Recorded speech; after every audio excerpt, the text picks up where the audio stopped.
Sir it's working now. Work कर रहा है? हाँ जी क्या प्रॉब्लम थी? सर ये ग्राफिक कार्ड का इशू एक्चुअली आपके नए लैपटॉप पे 2 ग्राफिक्स कार्ड है तो दोनों कोलाइड हो जाता है तो कुछ वो वाला इशू आता है। तो परमानेंट सॉल्यूशन बताओ ना, तो Contradiction हो जाता है। रोज की क्लास है और रोज ये प्रॉब्लम होगी तो फिर कैसे होगा? हाँ जी ये क्लास के बाद फिर हम एक साथ डिस्कस कर लेते हैं बैठ के हाँ, कुछ और। क्योंकि रोज 10-15 मिनट अगर इसी में निकल जाएंगे, वैसे ही 1 घंटा मिलता है हमें। नहीं डेफिनेटली सर क्लास के बाद कुछ फिगर आउट करेंगे। ठीक है, ठीक है, इसका कोई परमानेंट सॉल्यूशन निकालते हैं क्लास के लिए। डन सर कुछ स्टार्ट करें। चलो, okay, thank you. Okay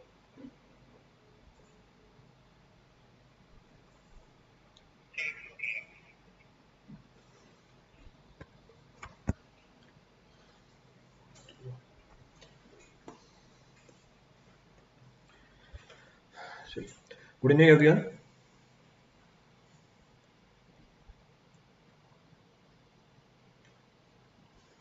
Hope you all are doing good.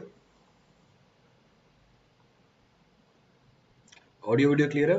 Is audio video clear for all?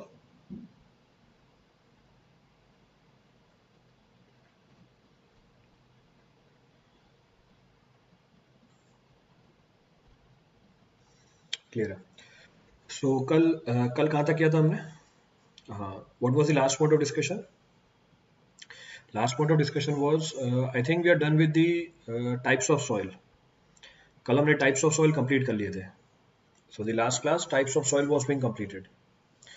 So will continue. So we'll continue with the next point. Next of the point of reference is properties of the soil. Next point of discussion is properties of soil. So we'll start the entire process in technical terms now. अब सारे process को start करेंगे technically. So types of soil complete कर लिया था हमने. So next of the point of discussion is properties of the soil. So first point says what is being termed as soil.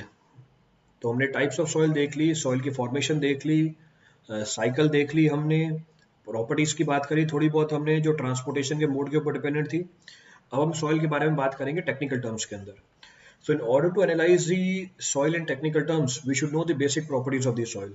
तो soil के mechanics को समझने के लिए हमें उसकी बेसिक प्रॉपर्टी पता होनी चाहिए, और वो सेपरेटली हम डिफाइन करते हैं सिर्फ सॉइल के लिए, इसलिए इसको स्पेसिफिकली मेंशन भी किया है प्रॉपर्टीज ऑफ सॉइल। कहने का मतलब है यही कि यही प्रॉपर्टी आप पानी के लिए अप्लाई नहीं कर सकते, यही की यही प्रॉपर्टी आप डायरेक्टली सॉलिड के लिए अप्लाई नहीं कर सकते। These are the properties which are being defined specifically for soil itself. ये डिफाइंड है सिर्फ सॉइल के लिए ही।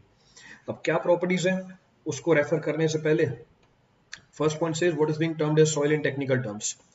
पहला पॉइंट तो ये बोल रहा है कि सॉइल को हम टेक्निकली कैसे मेंशन कर सकते हैं। So we can say soil, so we can say first point says that soil is a three-phase system. Soil is a three-phase system that consists of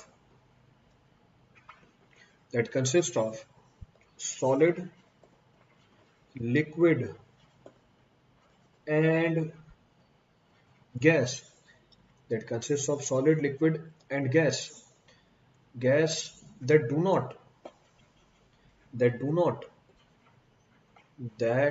not occupy separate volume. That do not occupy separate volume. That do not occupy separate volume. And are in definite proportion. That do not occupy separate volume and are mixed in definite proportion. And are mixed in definite proportion. तो पहला point तो ये लिखा है कि soil है क्या, mix in definite proportion. तो सॉलिड, अब सॉलिड कौन कौन से होते हैं इसको डिफाइन करने के लिए मैंने आगे दो बाइफर्केशन लिख दी। It may be organic, it may be inorganic. इसको हमने एनवायरनमेंट में भी डिस्कस किया हुआ है। We have discuss this point in the environmental engineering. So organic और inorganic. Then we have liquid. हमारे केस में लिक्विड कौन है? हमारे केस में लिक्विड है water. In our case liquid is water. Then is gas. हमारे केस में गैस कौन है? एयर है। In our case gas is air. चलिए देखिए पहला पॉइंट क्या मेंशन किया मैंने। First point being mentioned is what? First point being mentioned is what is being termed as soil. पहला पॉइंट तो मैंने यही मेंशन किया है कि सॉइल है क्या। So soil is a three-phase system. ये एक तीन-phase system है, which will consist of solid, liquid and gaseous that do not occupy separate volumes. अब इस बात का मतलब क्या है कि solid, liquid और gas separate volume occupy नहीं करती. कहने का मतलब है ये आपस में blended होती हैं. They are mixed with each other. ये कोई अलग से जगह ऑक्यूपाई नहीं करेगी. कहने का मतलब है सॉलिड अलग नहीं होंगे, लिक्विड अलग नहीं होगा और गैस अलग नहीं होगी. ये तीनों आपस में मिक्स होंगे इन डेफिनेट प्रोपोर्शन. तो सॉइल एक तीन फेज का सिस्टम है जिसमें सॉलिड भी होता है, जिसमें लिक्विड भी होता है, जिसमें गैस भी होता है. ये आपस में मिक्स होते हैं और अलग अलग वॉल्यूम ऑक्यूपाई नहीं करते हैं. They do not occupy separate volume spaces in the soil मास. ये बात मैंने लिखी जनरल टर्म्स में. ये बात लिखी मैंने जनरल टर्म्स में. बैकग्राउंड कलर डार्क नहीं हो सकता. बैकग्राउंड कलर डार्क ये इसमें नहीं होता मेरे ख्याल से ओपन बोर्ड में. एक बार देख लेता हूं मैं. Let me check. अब ठीक है. कौन था ये? मोहम्मद शोएब अख्तर. क्लियर है. बैकग्राउंड कलर डार्क हो गया. और कोई इच्छा हो आपकी? Any other wish? नहीं. चलो आगे बढ़ते हैं. तो ये बात लिखी मैंने जनरल फॉर्म में. अब स्पेसिफिक टर्म में बात करते हैं. सॉलिड जो होता है इट में बी ऑर्गेनिक, इट में बी इनऑर्गेनिक. ये सॉलिड इनऑर्गेनिक भी हो सकती है, ऑर्गेनिक भी हो सकती है. लिक्विड जो हमारी सॉइल में होगा वो 99.9% केस में वाटर होगा. हाँ, सवाल में वो कोई और लिक्विड दे सकता है और उसे कैसे डील करेंगे अभी आगे देखेंगे उसे हम. That will discuss. एंड हमारे केस में गैस क्या होगी? एयर होगी. इन अवर केस, मेरे पीछे वाला बोल रहा है, वो तो थैंक यू बोल गया शोएब अख्तर कि हाँ थैंक यू सर, यही करना था. तुम्हें शायद पीछे वाले बैकग्राउंड से दिक्कत है. ये देखो अब दूसरा आ गया, वाइट सही था. ये बात. So in our case solid is organic, inorganic. In our case liquid is water. In our case gas is air. तो ये जनरल फॉर्म में मैंने सॉइल को मेंशन किया है. In general form I mention the soil. चलिए आगे बढ़ते हैं. Refer the entire story. तो इस बात को समझाने के लिए to make you explain this point soil बनानी है. ऑब्जेक्ट्स हैं इसके अंदर, ऑब्जेक्ट्स होंगे इसमें. ऑब्जेक्ट्स हैं. ये शेप्स हैं. तो शेप में रेक्टेंगुलर. दिस इज क्या बस सेलेक्ट नहीं हुआ, शायद बाहर लेके आना पड़ता है इसको. हाँ, जूम कैसे होता है ये? So this is our soil. So to make you explain this point, let's suppose ये soil है. चलो बढ़िया बन गई soil ये. So soil, अब ये थ्री फेज सिस्टम है. अब क्या है three phase system? Three phase system के लिए मैंने इसको बाइफरगेट किया. So I bifurcated this. ये हमारा सॉलिड है. Then water. सर वाइट ही कर दीजिए सर, मजा आता है क्लास में आपकी बहुत. Please white. या अभी तो तुमने ब्लैक करवाया, अब वाइट करवा रहे हो. अभी तो बोल के तुमने ही तो करवाया है ब्लैक. सो सॉलिड, वाटर, एयर. मतलब पढ़ना नहीं है इन्हीं सारी बातों में. आधा टाइम तो वो ले जाता है ये यूट्यूब, वो लोड होने के अंदर. फिर आधा टाइम तुम लोग ले जाते हो फालतू की बातों करने में. फिर क्या मतलब है पढ़ने का? मना ही कर दो, नहीं पढ़ता इससे अच्छा बंद कर देते हैं क्लासों को. लो अब ठीक है. अब ठीक है. अब मत बोलना ब्लैक कर लो. चलिए. So next point of reference, ये मैंने आपको सॉइल का सैंपल बना के दिखाया. Three phase system. तो थ्री फेज सिस्टम, अब इसकी मार्किंग करनी है इन टर्म्स ऑफ वॉल्यूम. ये है वॉल्यूम, ये है वेट. तो ये वॉल्यूम, ये है weight. Let suppose this is volume of air. Then we have volume of water. So volume of water. Then we have volume of solid. So volume of solid. Volume of air plus volume of water will be equal to volume of void. इसको आप volume of void भी बोल सकते हो. This may be termed as volume of void. Then total volume of soil. Volume of void plus volume of solid is total volume of soil. अगर weight के term में बात करें, weight of air. This is weight of air. आगे इसकी discussion करेंगे। Then we have weight of water, then we have weight of water. तीसरा component है solid, so weight of solid. तो मैंने आपको फेज डायग्राम बना के दिखाया है, I have shown the phase diagram. This is the weight of void, so weight of void can be approximated equal to weight of water. Then we have weight of the soil, फिर हमारे पास weight of soil है, so then we have weight of the soil.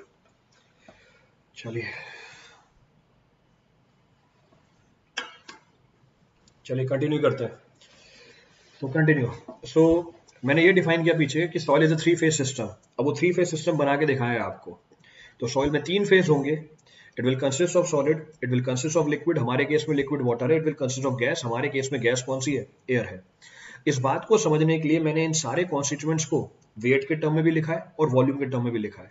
I have referred all the constituents in terms of weight also, in terms of volume also. जैसे अगर मैं void की बात करूं, void will consist of air, void will consist of water. So VA is the volume of air, VW is the volume of water। दोनों को add करोगे आपको वॉल्यूम ऑफ वॉइड मिल जाएगा। थर्ड कंपोनेंट था हमारा सॉलिड, तो मैंने उसका वॉल्यूम लिखा वॉल्यूम ऑफ सॉलिड। जो भी कैपिटल लेटर इंडिकेट कर रहे हैं वो वॉल्यूम और वेट को इंडिकेट कर रहे हैं। और प्रिस्क्रिप्ट में मैंने उनकी जानकारी दे रखी है किसका वेट और वॉल्यूम बता रहे हैं। तो VS मतलब वॉल्यूम ऑफ सॉलिड, WS मतलब वेट ऑफ सॉलिड। उसी तरीके से मैंने इन्हीं कॉन्स्टिट्यूएंट्स को वेट के टर्म में भी लिखा हुआ है। तो WA मतलब वेट ऑफ एयर, WW मतलब वेट ऑफ वाटर, WS मतलब वेट ऑफ सॉलिड।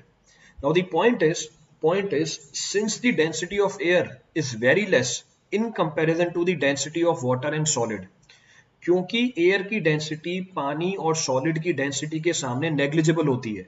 इस बात को समझने के लिए मुझे एग्जैक्ट वैल्यू बताओ। एग्जैक्ट वैल्यू कैसे निकालें? मेरे को स्पेसिफिक ग्रेविटी बता दो सॉलिड की इन जनरल कितनी होती है। In general what is the specific gravity of solid? अगर जनरल फॉर्म में हम बात करें, what is the specific gravity of solid? In general if we analyse what is the specific gravity of solid, बहुत जगहों पे यूज कर रखी होगी आपने। तो स्पेसिफिक ग्रेविटी ऑफ सॉलिड 2.67। चलो ठीक है 2.67, मैंने 2.6 ले ली। आप 2.65 2.67 बोल रहे हैं, मैंने 2.6 ले ली। अगर सॉलिड की स्पेसिफिक ग्रेविटी 2.6 है, इस बात का मतलब क्या है? इस बात का मतलब है unit weight of solid is 2.6 times of unit weight of water. इसका मतलब ये हुआ कि unit weight of solid is 2.6 times unit weight of water. इसका मतलब ये हुआ solid is 2.6 times heavier then water. इसकी जानकारी ये निकल के आई कि सॉलिड 2.6 टाइम्स हैवियर है किससे?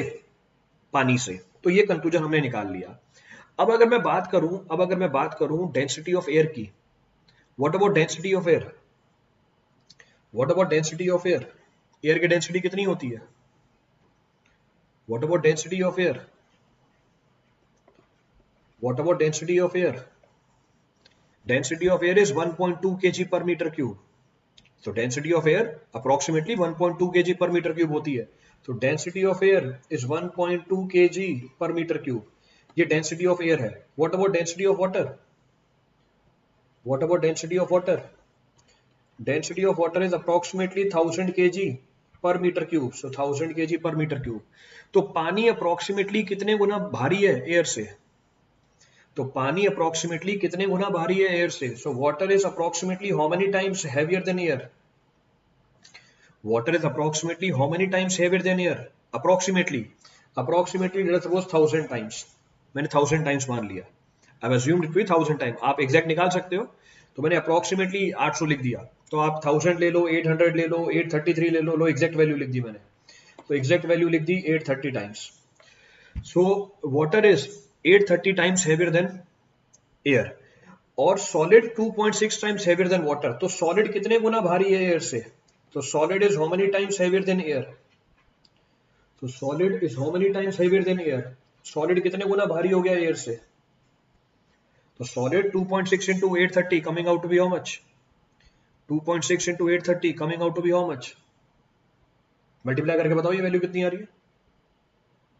2000 से ऊपर चली जाएगी value. 2.6 into 830, 2.6 into 830, approximately how much? 2200। तो approximately 2200 times density of air। क्या समझ में आया? पानी approximately 800 गुना भारी है एयर से।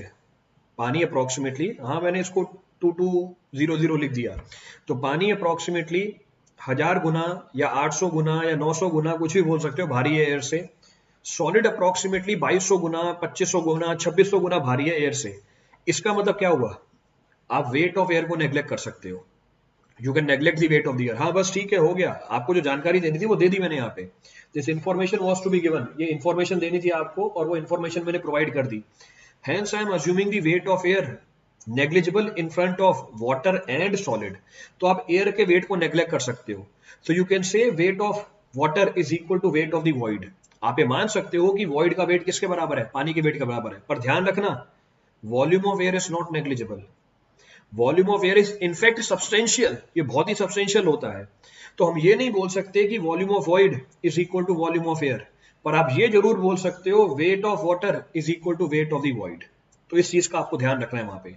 तो सॉइल क्या होती है? 3 फेज सिस्टम होती है, और सॉइल में ये तीनों चीजें अलग अलग वॉल्यूम ऑक्यूपाई नहीं करती, जैसे मैंने डायग्राम में दिखाया है। तो सॉइल आपको ऐसी नहीं मिलेगी कि एयर ऊपर होगी, फिर पानी नीचे होगा, फिर सॉलिड सबसे नीचे होगा। ये तीनों की तीनों चीजें आपस में इंटरमिक्स होंगी। All these three entities in the soil will be intermixed with each other in some definite proportion. कोई ना कोई definite proportion तो होगी इसके अंदर। क्लियर है चीज? रिपीट करना है इसमें से कुछ भी? तो ये सारी चीजों को मैं आगे मेंशन कर देता हूँ। I can mention, so I can say volume of soil is equal to volume of void plus volume of solid. Then you can say volume of soil is equal to volume of air plus volume of water, ये volume of void हो गया, plus volume of solid. उसी तरीके से weight of soil is equal to weight of void plus weight of solid. Again you can say weight of void is equal to weight of air plus weight of water plus weight of solid. Since weight of air is approximately zero, exactly zero नहीं होता, अभी calculate करके दिखाया मैंने आपको। ये negligible है किसके सामने? पानी और सॉलिड के वेट के सामने। इसको मैंने हटा दिया। क्योंकि इसको मैंने हटा दिया, आप बोल सकते हो weight of soil is equal to weight of water plus weight of solid. तो आप बोल सकते हैं पानी का वेट सॉलिड और पानी का वेट जोड़ दें, सॉइल का वेट आ जाएगा। पर हम ये नहीं बोल सकते, you can not say that volume of water plus volume of solid is equal to volume of soil. आपको एयर का वॉल्यूम भी कंसीडर करना पड़ेगा। You have to consider the volume of air also. बस ये चीज आपको यहाँ पे बतानी थी। This was the point to be discuss here. तो volume of air is not negligible, air का वॉल्यूम नेग्लिजिबल नहीं होता है। क्लियर अभी तक की कहानी? रिपीट करना है इसमें से कुछ भी? Any point to be refer from this for anyone? तो इसको नोट करके मैं मेंशन कर रहा हूं यहाँ पे। I am mentioning this note. weight of air is much less than water and solid, hence can be neglected,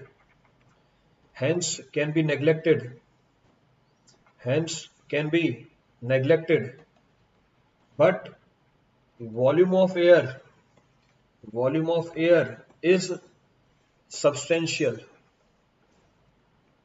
air is substantial, hence can't be neglected, hence can't be neglected,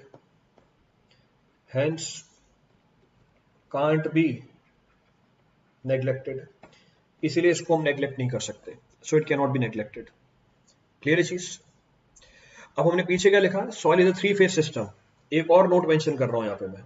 so note in limiting case, note करके एक और जानकारी दे रहे हैं। In limiting case soil can also be represented as 2 phase system. Soil can also be represented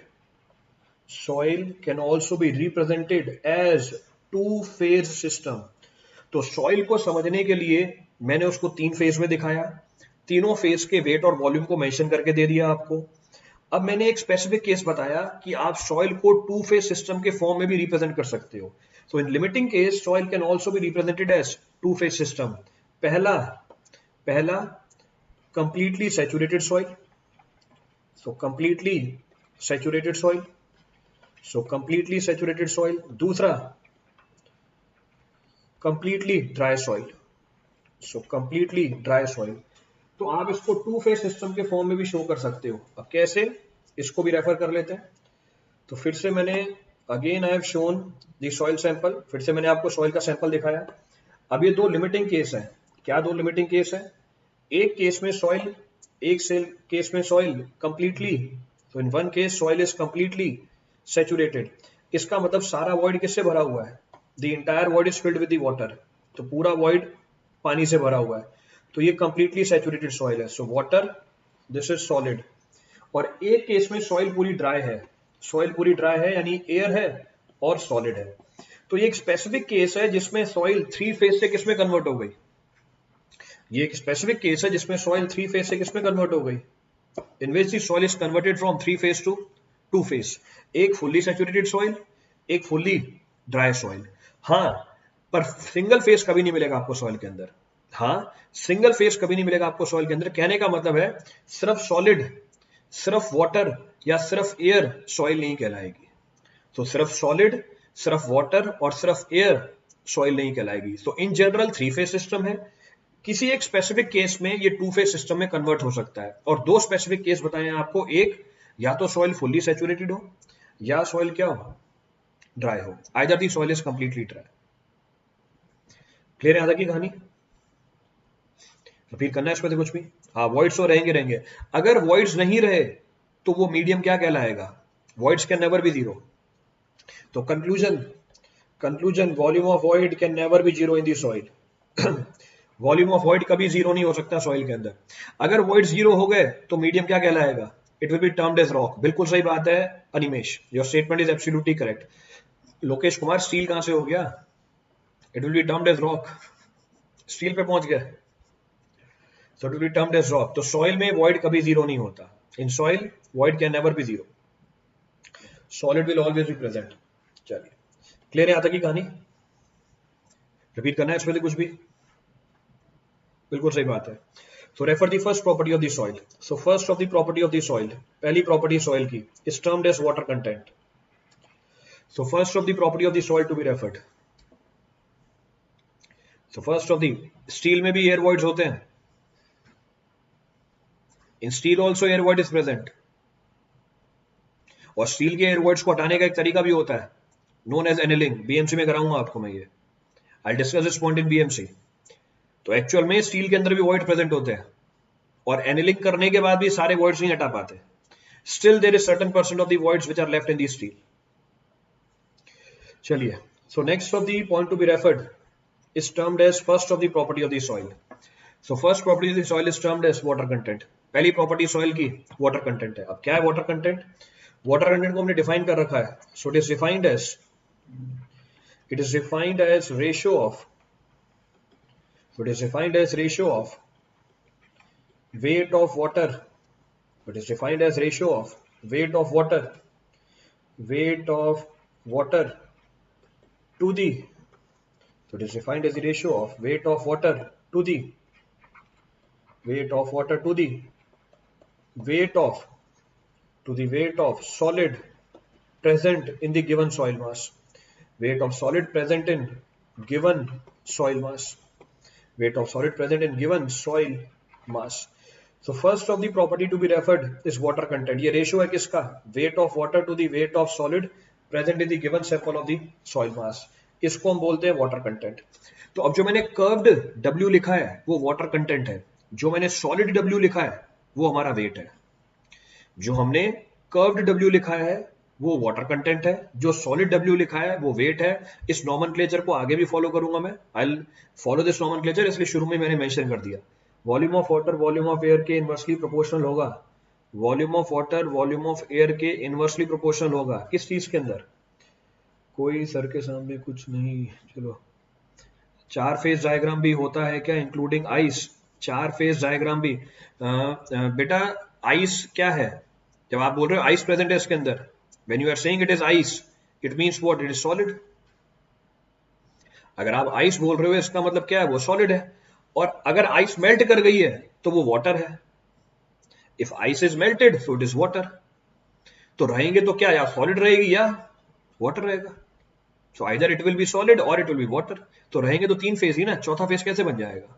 how to be fourth phase? Clear है?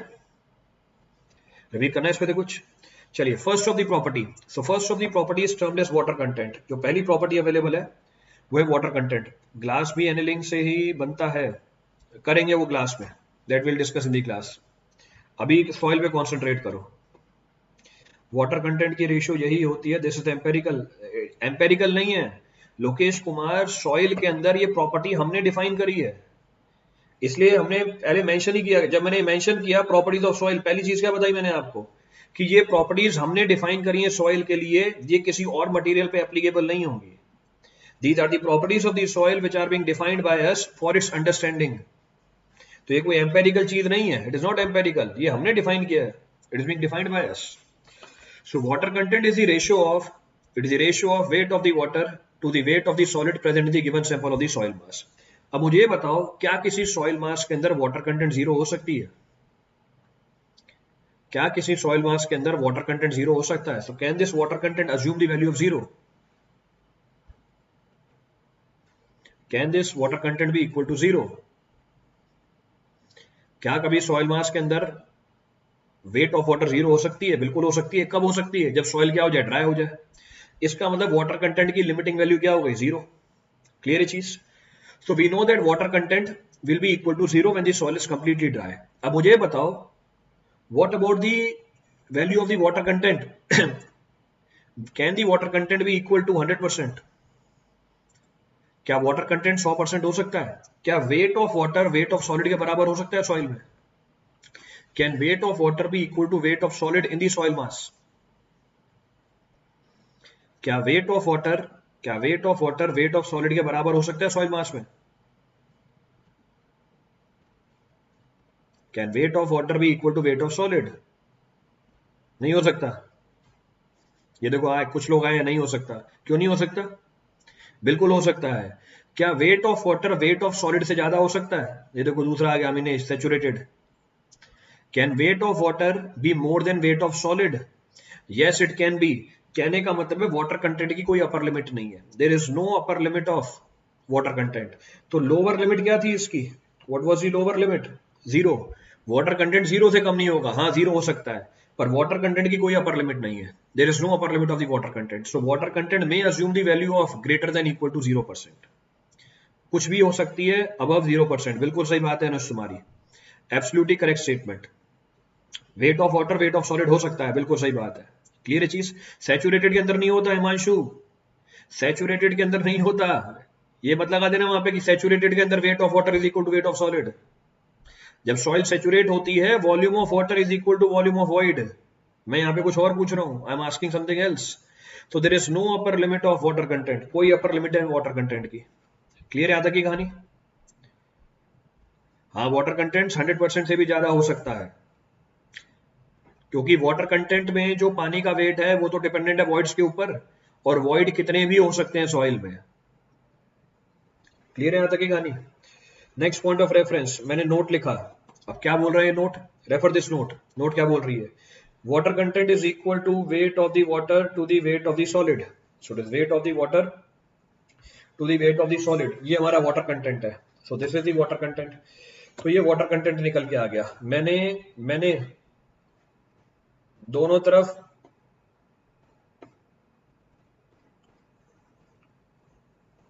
Simplify किया। ये सेलेक्ट क्यों नहीं हो रहा? So it is not getting selected. चलिए हो गया। So water content is equal to weight of the water to the weight of solid। अब इसको मैंने सिंप्लीफाई करने के लिए दोनों तरफ 1 जोड़ा, सिंप्लीफाई करने के लिए दोनों जगह 1 जोड़ा। अब क्यों किया ऐसा उसको समझाने की कोशिश करते हैं। So weight of water plus 1। So there is no change in our mathematical calculation. मैंने left hand side right hand side पे 1 जोड़ दिया, लिक्विड स्टेट में चला जाएगा। ये सारी बातें मत करो, ऐसा कुछ भी नहीं है। ये जो भी बोल रहे हो super saturated saturated liquid state में चला जाएगा, ये सारी बातें छोड़ दो अभी, ऐसा कुछ भी नहीं है। क्योंकि आपने ये सारी चीजें अभी नहीं करी, मैंने नहीं बताया इन बातों को, तो मैं कमेंट नहीं कर रहा हूं, पर एक बेसिक जानकारी दे दी, ऐसा कुछ भी नहीं है। Nothing of this sort is there. इसलिए अपने ये कमेंट बंद करो, जो डिस्कस कर रहा हूं उसी पे एनालाइज करो। तो मैंने दोनों तरफ 1 ऐड किया, दोनों तरफ 1 ऐड किया, सिंप्लीफाई किया एनालिसिस को। Weight of water plus weight of solid to the weight of solid. Weight of water plus weight of solid is equal to what? अभी डिस्कस किया हमने, weight of soil upon weight of solid. इसका मतलब weight of solid is equal to what? Weight of solid is equal to weight of soil upon 1 plus water content. So upon 1 plus water content. तो इसका मतलब आप solid के wait को soil के weight के टर्म में लिख सकते हो। It means you can express the weight of the solid in terms of the weight of the soil. मैं फिर से रिपीट कर रहा हूं, आप सॉलिड के वेट को सॉइल के वेट के टर्म में लिख सकते हो with the help of the following relationship. तो you can say weight of the solid is equal to weight of the soil upon 1 plus water content. अब मुझे ये रिलेशनशिप आगे यूज करनी होगी, कहां पर अभी देखते हैं, पर अभी के लिए वाटर कंटेंट की मदद से हमने एक रिलेशनशिप निकाल ली। अब अगला पॉइंट क्या बोल रहा है, अगला note, next note says what? So note 2 it says water content can also be reported water content can also be reported in terms of total weight of soil can also be reported in terms of total weight of soil। मैं water content को total weight of soil के term में भी represent कर सकता हूं। कैसे? W dash. तो पीछे वाला वाटर कंटेंट था in terms of weight of solid, अब हमारा जो वाटर कंटेंट है ये in terms of weight of soil, तो मैंने इसका नाम रख दिया W डैश। तो W डैश क्या है? W dash is equal to weight of the water to the weight of total soil. पीछे क्या लिखा था हमने? Weight of water to the weight of solid. अब क्या लिखा हमने? Weight of water to the total weight of soil. तो कहने का मतलब है पानी का वेट बताने के लिए आप अपना रेफरेंस सॉलिड का वेट भी ले सकते हो, आप अपना रेफरेंस सॉइल का वेट भी ले सकते हो। तो एक को मैंने W बोल दिया, दूसरे को मैंने W डैश बोल दिया। So this is also water content of the soil. ये भी वाटर कंटेंट है, पर ये वाटर कंटेंट है सॉइल के वेट के टर्म में। अब मुझे ये बताओ, can weight of water be zero in the soil? क्या पानी का वेट जीरो हो सकता है सॉइल के अंदर? अभी डिस्कस किया हमने, just now we have discussed. क्या पानी का वेट जीरो हो सकता है सॉइल के अंदर? Can weight of water be zero in the soil? Yes, it can be when the soil is completely dry. इसका मतलब W डैश क्या हो सकती है? इसका मतलब W डैश क्या हो सकती है? जीरो हो सकती है। अब मुझे ये बताओ, क्या पानी का वेट सॉइल के वेट के बराबर हो सकता है? क्या पानी का वेट सॉइल के वेट के बराबर हो सकता है? क्या पानी का वेट सॉइल के वेट के बराबर हो सकता है? Can weight of the water can be equal to weight of soil? It can never be equal to weight of soil. पानी का वेट सॉइल के वेट से हमेशा कम होगा, क्योंकि सॉइल के अंदर सॉलिड भी प्रेजेंट है, तो weight of water can never be equal to weight of soil, because soil will also consist of solid apart from the water. इसका मतलब W डैश की वैल्यू हमेशा क्या होगी? W dash will always be less than 100 but greater than equal to 0%। No, एक phase हो जाएगा। बिल्कुल सही बात है Shubham, your statement is correct. It means what is the range of W dash now? तो फिर W डैश की रेंज क्या हो गई?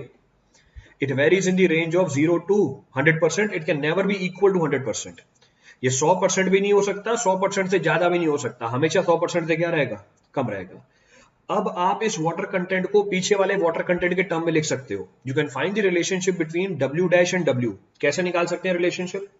तो W dash is equal to weight of water to the weight of soil, weight of water to the weight of soil। अब soil का weight किसके बराबर है?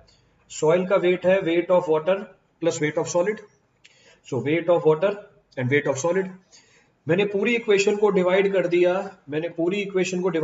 सॉलिड के वेट से, सॉलिड के वेट से। so the entire equation is divided by the weight of solid। तो न्यूमरेटर और डिनोमिनेटर में मैंने वेट ऑफ सॉलिड से डिवाइड कर दिया। आप चेक करो क्या बना, analyze what is being formed. तो W dash weight of water to the weight of solid is water content. तो weight of water to the weight of solid is water content, this is also water content. So W plus 1। तो आप बोल सकते हो W dash किसके बराबर है? You can say W dash is equal to W upon 1 plus W। और you can also say, एक और तरीका लिखने का, you can say W is equal to W dash upon 1 minus W dash. So there is one more relationship between the two। तो चाहे आप W को W डैश के टर्म में लिख लो या W डैश को W के टर्म में लिख दो। अब आप ये बोलोगे, नाउ यू विल से कि सर ये वाटर कंटेंट दो अलग अलग तरीके से क्यों डिफाइन किए? अब आप ये बोलोगे सर ये वाटर कंटेंट दो अलग अलग तरीके से क्यों डिफाइन किए? पहली चीज दिमाग में आती है तो वाटर कंटेंट ही, then why it is being defined in two different ways. अब इस बात को समझने की कोशिश करते हैं, will try to understand this point. मुझे ये बताओ, सिंपली एनालाइज दिस। मेरे पास एक सॉइल का सैंपल है, आई am having a sample of the soil with me. इस सॉइल के सैंपल के अंदर, इस सॉइल के सैंपल के अंदर आपको सॉलिड का वेट निकालना आसान पड़ेगा या पूरी सॉइल का वेट निकालना आसान पड़ेगा? So I am having a sample of soil. In this sample of soil, I can find the weight of solid easily और weight of soil easily. मेरे पास एक सैंपल है सॉइल का, मैं टोटल वेट ऑफ सॉइल निकाल सकता हूं आसानी से या सॉलिड का वेट निकाल सकता हूं आसानी से? मैं पूरी सॉइल का वेट निकाल सकता हूं। I can calculate the weight of total soil easily. क्या करना है, इसको वेइंग स्केल के ऊपर रखो, आपको टोटल वेट मिल जाएगा। पर अगर मुझे सॉलिड का वेट निकालना है, मेहनत ज्यादा लगेगी। अगर मुझे सॉलिड का वेट निकालना है, मेहनत ज्यादा लगेगी, और निकाल सकते हैं। कैसे निकालेंगे वो भी देखते हैं आगे, दैट आई सी कि कैसे निकाला जाता है इसे। पर अभी के लिए, क्योंकि सॉइल का वेट निकालना आसान पड़ता है, क्योंकि सॉइल का वेट निकालना आसान पड़ता है, इसका मतलब ये है कि W डैश कैलकुलेट करना आसान पड़ेगा इन कंपैरिजन टू W। तो W डैश कैलकुलेट करना आसान पड़ेगा in comparison to W। Clear है चीज? पर W डैश की एक दिक्कत है। W डैश की क्या दिक्कत है वो समझते हैं। What is the problem with W dash? मुझे ये बताओ, अगर वेट ऑफ वाटर चेंज हुआ, W चेंज होगा? अगर वेट ऑफ वाटर चेंज हुआ, if there is any change in weight of water, so पानी का वेट चेंज हुआ, so there is change in weight of water. पानी का वेट बढ़ा, पानी का वेट घटा, तो पानी का वेट बढ़ा या घटा, क्या वाटर कंटेंट W में कोई चेंज आएगा? बिल्कुल आएगा। क्या वाटर कंटेंट W डैश में कोई चेंज आएगा? क्या वाटर कंटेंट W डैश में कोई चेंज आएगा? अगर पानी का वेट चेंज हुआ तो वाटर कंटेंट W में भी चेंज आएगा और W डैश में भी चेंज आएगा। पर अब मुझे ये बताओ, जब वेट ऑफ वाटर चेंज हुआ, क्या सॉलिड के वेट में कोई चेंज आएगा? Will there be any change in weight of the solid? Will there be any change in weight of the solid? There will be no change in weight of the solid. क्या soil के weight में कोई change आएगा? क्या soil के weight में कोई change आएगा? अगर पानी का वेट चेंज हुआ, क्या सॉइल के वेट में कोई चेंज आएगा? हाँ, बिल्कुल आएगा। There will be change in the weight of the soil. अगर पानी का वेट बढ़ा, सॉइल का वेट बढ़ जाएगा। अगर पानी का वेट घटा, सॉइल का वेट घट जाएगा। क्या कंक्लूजन मिला यहां से? What conclusion is drawn from this? यहां से ये कंक्लूजन मिला कि any change in weight of water, any change in weight of water is directly equal to the change in water content W, but any change in weight of water is not equal to the change in water content W dash। तो conclusion ये निकला कि जितना भी change wait of water में आया, वो सारा का सारा चेंज आपको रिफ्लेक्ट होते हुए दिखेगा W के अंदर। पर जितना भी चेंज वेट ऑफ वाटर में आया, वो चेंज सारा का सारा आपको W डैश में नहीं दिखेगा। इसीलिए इंजीनियरिंग सिग्निफिकेंस W की ज्यादा है W डैश से। Engineering significance of W is more than W dash. इसीलिए आगे जितनी भी एनालिसिस करेंगे, in most of the cases you will find the use of W, you will not find the use of W dash. तो हाँ, W dash को calculate करना आसान पड़ता है, W डैश को कैलकुलेट करना आसान पड़ता है, तो मैं कैलकुलेट किसे करूंगा? W डैश को करूंगा। I will not find the value of W। पर मैं अपनी इंजीनियरिंग किससे करूंगा? I do the engineering in terms of what? मैं अपनी इंजीनियरिंग करूंगा W के टर्म में। इस बात को समझने के लिए एग्जांपल लेते हैं। To make you explain this point, take an example. Weight of water, इस बात को समझने के लिए एग्जांपल लेते हैं। Weight of water is let us suppose 1 kg. Weight of solid is let us suppose 2 kg. इस बात को समझने के लिए एग्जांपल लेते हैं। Weight of water 1 kg है, weight of solid 2 kg है। मुझे बताओ वाटर कंटेंट कितना है W? What is the water content W? Example. So example, पानी का वेट 1 किलो है, सॉलिड का वेट 2 किलो है। तो मुझे ये बताओ W, हाँ प्रैक्टिकली W डैश निकालते हैं। तो मुझे ये बताओ W कितना हुआ? W will be equal to 1 upon W will be equal to weight of water to the weight of solid 2 into 100, coming out to be how much? 50%। मुझे ये बताओ W डैश कितना होगा? What about W dash? W dash is equal to weight of water to the weight of soil. Weight of soil is equal to weight of water plus weight of solid into 100, coming out to be how much? 33.3%। Clear है चीज? तो W है हमारा 50%, W dash है हमारा 33%। अब मैं बोल रहा हूं wait of water weight of water is changed, weight of water is changed, weight of water is changed by 50%, और चेंज क्या, इंक्रीज बोल देता हूं. So weight of water is increased, weight of water is increased, weight of water is increased by 50%. मैंने पानी का wait बढ़ा दिया 50%, तो मुझे बताओ W में कितना चेंज आएगा. मैंने पानी का वेट बढ़ा दिया 50% से, मुझे बताओ W में कितना चेंज आएगा. What will be the change in W. अब हमारा W कितना होगा. Now W will be how much. W will be equal to, ये इंक्रीज हो गया 50% से, it is increase by 50%, it is increase by 50%, so it will be equal to 1.5 times of 1 divided by what, 2 into 100. कितनी आ रही है value, ये value कितनी निकल के आ रही है, 75%. तो मुझे ये बताओ W कितना बढ़ा, मुझे बताओ W कितना बढ़ा. What is the increase in W? What is increase in W? W में इंक्रीज कितना है, W में इंक्रीज कितना है, 25%. देवाशीष बहुत गजब आंसर दिया है आपने. ये देखो अभिषेक तिवारी बहुत गजब आंसर दिया आपने भी. रजनी बहुत अच्छा आंसर दिया. लोकेश कुमार गजब. देखो कितने अच्छे अच्छे आंसर आ रहे हैं आपके. सुनील दहिया ने बस सही जवाब दिया है. W में कितना इंक्रीज हुआ, ये देखो अलका गुप्ता भी 25%. हे भगवान, अरे 50% इंक्रीमेंट हुआ है, 25% इंक्रीमेंट नहीं हुआ है. इंक्रीमेंट पूछ रहा हूं. तो change in W, change in W कैसे निकालोगे, final minus initial divide by final divide by initial into 100.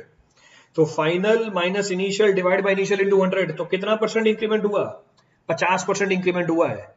इसका मतलब अगर पानी का वेट 50% बढ़ा तो W भी कितना बढ़ गया, 50% बढ़ गया. तो पानी का वेट डायरेक्टली किसके फॉर्म में दिखा, W के फॉर्म में दिखा. तो आप बोल सकते हो एनी चेंज इन, आप बोल सकते हो any change in weight of water will be equal to change in water content W. पर ये बात वैलिड नहीं है W डैश के लिए. कैसे, चेक करो. मुझे ये बताओ W डैश कितनी आएगी, what about the W dash. अगर पानी का वेट 50% बढ़ा, W डैश कितनी है अब, अगर पानी का वेट 50% बढ़ा, W डैश कितनी है अब.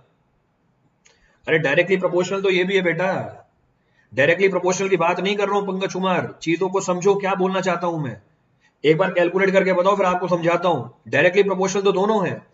W डैश की वैल्यू कितनी होगी, W डैश की वैल्यू होगी 1.5 weight of water to the weight of soil. अब वेट ऑफ सॉइल कितनी हो गई, 1.5 प्लस 2 इंटू 100, कितनी आ रही है निकल के. What is the W dash coming out? W dash coming out is 42.85%. मुझे ये बताओ W dash में चेंज कितना हुआ. What is change in W dash?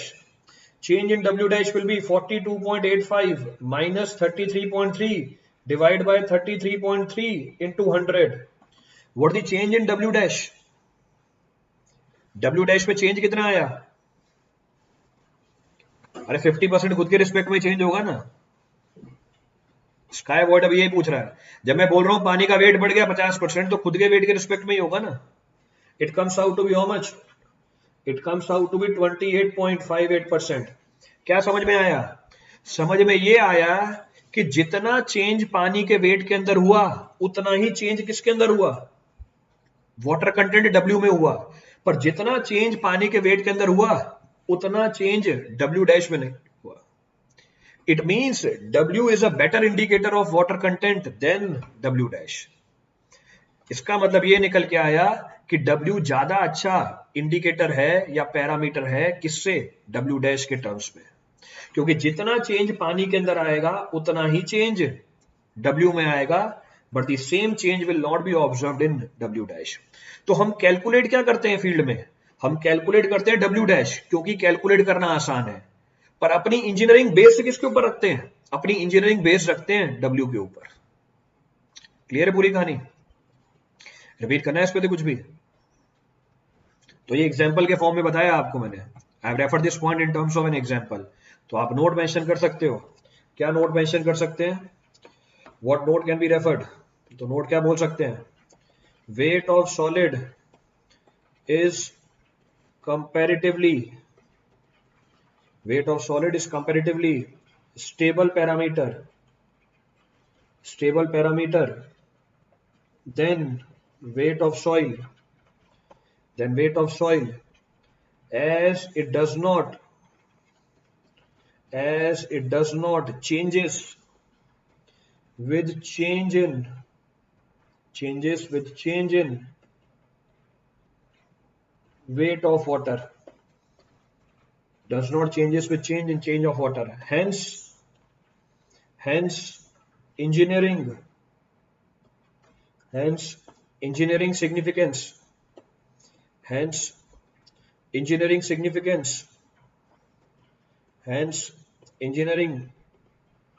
significance of W is more than W dash. इसलिए इंजीनियरिंग सिग्निफिकेंस W की W dash से ज्यादा है. तो अगर मैं ये बोलूं पानी का वेट 20% बढ़ गया, आप डायरेक्टली क्या बोल सकते हो? अगर मैं ये बोलूं पानी का वेट 20% बढ़ गया, डायरेक्टली क्या बोल सकते हो बिना कैलकुलेशन के? हाँ, वेट ऑफ सॉलिड फिक्स्ड है, बिल्कुल सही बात है. अगर मैं ये बोलूं पानी का वेट 20% बढ़ गया, डायरेक्टली क्या बोल सकते हो? If I say weight of the water is increased by 20%, what can be stated? Directly बोल सकते हो W 20% बढ़ गया, पर ये नहीं बोल सकते कि W डैश 20% बढ़ा है. You cannot say W dash is increased by 20%. Clear है? हाँ, बिल्कुल सही बात है. Absolutely correct. सबको समझ में आ गई है मतलब ये बात मेरी. तो जो बात मैं समझाना चाहता था वो एग्जाम्पल के फॉर्म में समझा दिया आपको. क्लियर है? डाउट है इसके अंदर कुछ किसी को? Any point to be refer from this for anyone?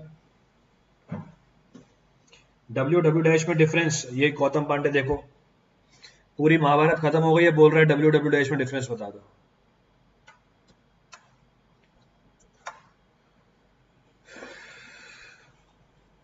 Clear है पूरी स्टोरी?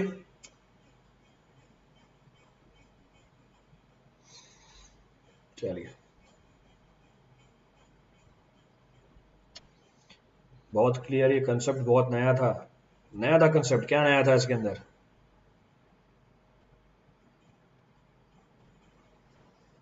All clear?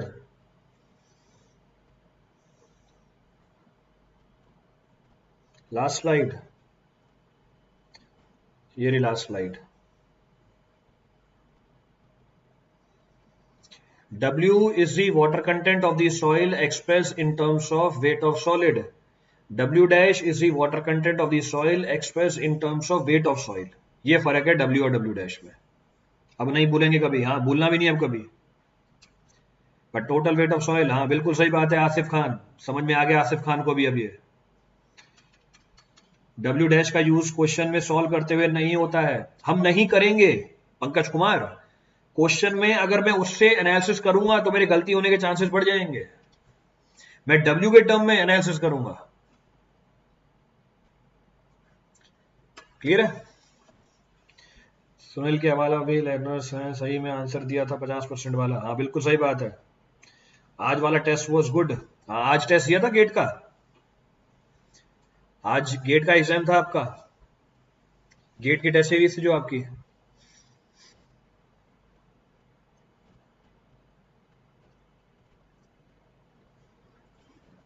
चलिए, बाकी कल करते हैं फिर. Rest will do tomorrow. बहुत टफ आ रहा, बस 3 नंबर आए. टेस्ट टफ थोड़ी आ रहा है. टेस्ट तो जो आपका सिलेबस है उसी में से आ रहा है.